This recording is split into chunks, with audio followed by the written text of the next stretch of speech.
Men's basketball coach Matt Painter will continue to stay on the sidelines for Purdue. Painter has signed a contract that will keep him through the 2016-2017 basketball season. Ava Wilhite is live at Mackey Arena now and begins our team coverage of Coach Painter's new deal.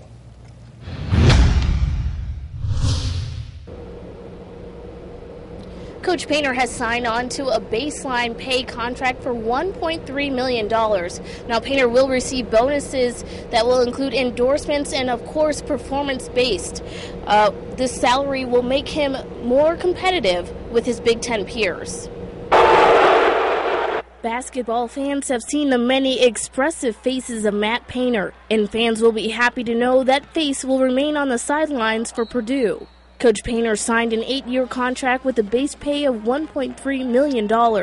Athletics Director Morgan Burke says he's done a great job. He's already filled the building, so I don't have any more seats to fill in Mackey Arena. But, you know, it's important to, you know, our compensation systems have always been driven by two factors, merit and market.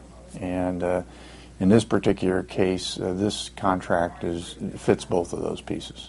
Coach Painter's base salary will stay at $1.3 million a year, but there will be opportunities for bonuses, not only for academic and athletic performance, but of course filling seats in Mackey Arena.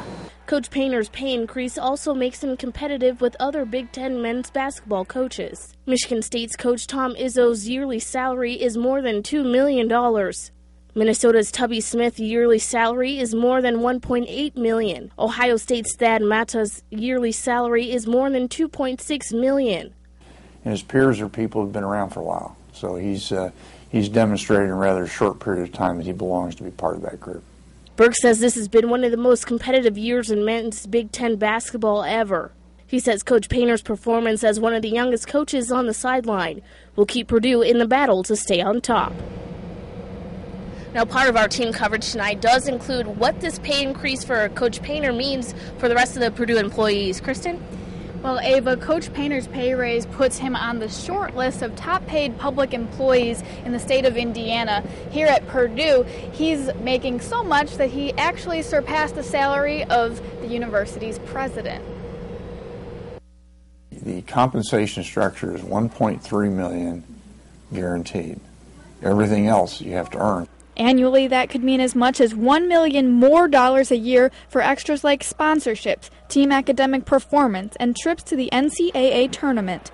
Even without the everything else, Purdue head basketball coach Matt Painter now finds himself making more than Purdue president Franz Cordova, treasurer Morgan Olson, even athletic director Morgan Burke himself. We want to be as fair as we possibly can. We got to live within our means. At the same time, we want to be respectful of both the marketplace, but also the ability he has shown to lead the program. Burke says Painter's salary will not rely on taxpayer money, but instead will come mostly from ticket sales. Purdue Athletics is all self-supporting. Now, what does that mean? It means that there's no money from the state government, there's no money from the student fees, and there's no money from the university. Even so, some members of the community think this money could be better spent elsewhere. $1.3 million is a little bit ridiculous. The President of the United States' base salary is $200,000 a year, so I think we need to bring things back into perspective a little bit. They want to give a college basketball coach a raise and an extension on his contract when they're going to close schools and they're cutting teachers' salaries and cutting teachers' positions. I don't think it's right at all. All we're doing is teaching kids that sports is what is important in life and education's not. But to other Hoosiers, Painter's contract extension is money well spent. I think it's awesome. He's doing a great job. We're proud of him here in Lafayette and West Lafayette. And just to compare with a few other salaries throughout the state, Governor Mitch Daniels makes $95,000 a year, according to citydata.com, and our part-time state senators and representatives like Sheila Klinker, Ron Alting, Randy Truitt make just under $12,000 a year for those duties. Kristen Mayorano, News Channel 18. Thank you, Kristen.